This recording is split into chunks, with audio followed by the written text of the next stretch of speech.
Streaming from the 22 News Broadcast Center. This is 22 News at 4 p.m. Digital Edition. Good afternoon, everyone, and welcome to 22 News at 4. I'm Christina Demores. We'll get to your top 4 at 4 in just a moment, but first, a look at your commuter traffic and weather. 22 News Storm Team meteorologist Brian Lapis is here. Hi, Brian. How are you? Hey, Christina. Yeah, how's the weather looking for traveling today? Rain will be developing. I expect that the steadiest of the rain will happen after the evening commute. So there's the upside. There's the upside. But at any time, we could see a few sprinkles. Obviously, kind of another humid day here today. Let's take a look at traffic, shall we? We've got another backup here, end of 291, where it merges with the Pike, and then some slow going downtown as well. Otherwise, it looks like we've got normal flowing traffic here in the valley. Let's take a look at temperatures. 64 right now, Westfield and Springfield. So cooler than we were yesterday.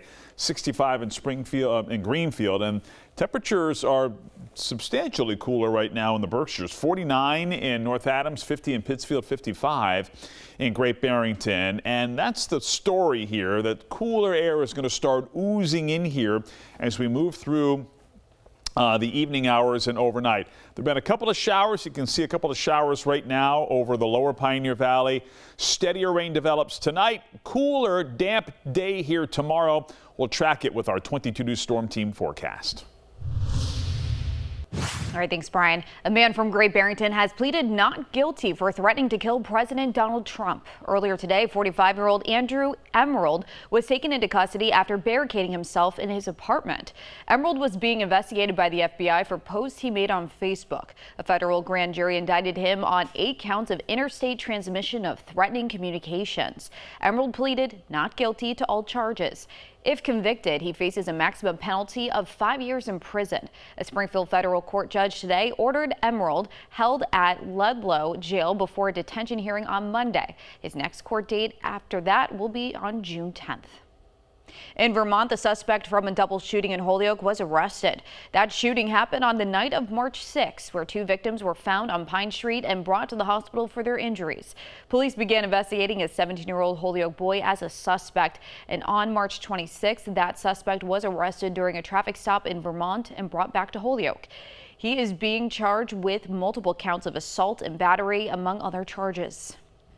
Attorneys for Stefon Diggs appeared before a judge this morning, setting a May 4th starting date for his assault trial. According to our sister station WPRI, Diggs has waived his right to appear himself. The former Patriots receiver has pleaded not guilty to felony strangulation and misdemeanor assault and battery on his private chef. Diggs was released from the Patriots just weeks after the team's Super Bowl 60 loss.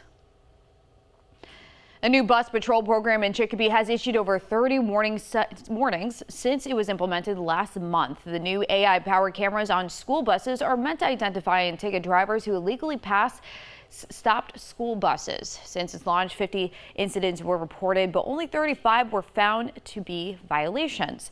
In Massachusetts, the minimum fine for a first offense of passing a stopped school bus is $250. However, the new system is still in the warning phase, meaning violating drivers won't get fined yet.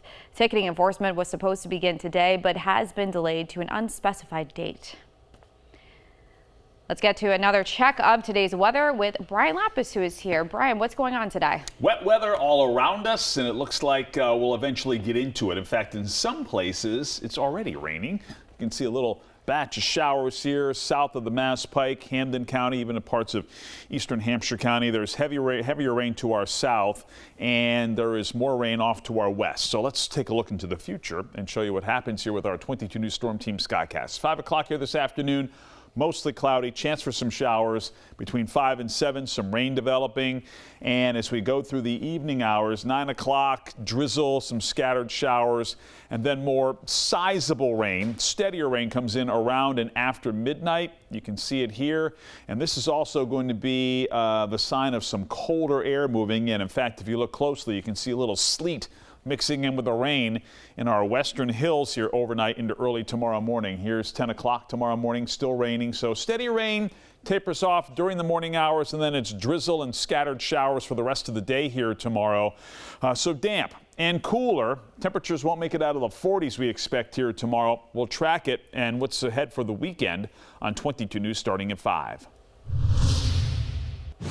Trending today, it's a mission decades in the making. For the first time in over 50 years, the United States will be sending astronauts back to the moon. NASA's Space Launch System will send the Artemis 2 crew for a trip around the moon, though no astronauts will actually set foot on the lunar surface. That is a mission NASA hopes will come in the near future as the agency looks to have an established presence on the moon. Today's mission is scheduled to last no more than 10 days. Liftoff is set for no earlier than 6:24 p.m. SpaceX is expected to sell its shares to the public. The blockbuster move could rank as the highest sale ever and push the company's founder, Elon Musk, to trillionaire status. The offering could come as soon as June, with the shares valued at $1.5 trillion. That's nearly double what the company was valued at in December.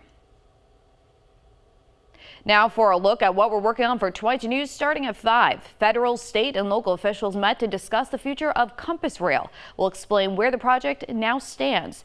Plus, at the State House, we'll take a look at a bill that would support agritourism in the Bay State and a look back at the April snowstorm of 1997 on its 29th anniversary. Traffic rolling slowly, end of 291 and at the Mass Pike. More than likely a little construction there, and we've also got slow going traffic in the usual spot, 291 into I-91. Otherwise, Mount Tom. I'm just looking at Mount Tom here on the map. The I-91 north of the Pike is in good shape, and the Pike in either direction right now is running fine. It will be wet as we move into and through the evening commute, and potentially for the morning commute tomorrow. We'll track those chances on 22 News starting at 5. All right, thank you, Brian, and thank you for joining us this afternoon for 22 News at 4. Join us on TV tonight starting at 5. You can get all your local news and weather updates anytime on wwlp.com and the 22 News mobile app.